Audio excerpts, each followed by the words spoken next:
As the target systems, we'll use a few devices. One of the target devices will be Metasploitable 2.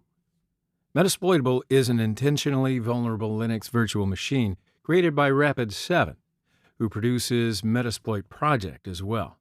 This VM can be used to conduct security training, test security tools, and practice common penetration testing techniques. The VM will run on any recent VMware products and other virtualization technologies such as VirtualBox. Now, when you Google the word Metasploitable, you'll find a download link of Rapid7 on the very first row. You can download it from the sourceforge.net site as well, which is on the second line. Now, there's another link that's the GitHub address of Metasploitable 3. Metasploitable 3 is another version of Metasploitable produced by, again, Rapid7. So let's go to that page. System requirements in the README section says that Metasploitable 3 virtual machine requires 65 gigabytes of free space on my drive and 4.5 gigabytes of RAM. Well, these amounts are a little too much for me, so I'm going to go back and use Metasploitable 2, though it's an excellent practicing machine.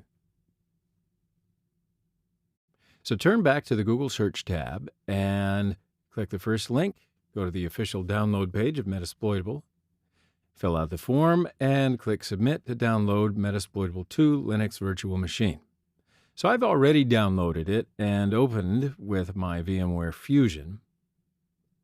Now, as you can see, I do have other VMs here, OWASP, Broken Web Applications, and a Windows XP. You may download and use other systems like these, just to give you more scanning practice. So let's look at the settings of Metasploitable. I'll use my virtual machines in that network mode, and I allocated a gig of RAM, which is the recommended amount. So now we're ready to run the VM.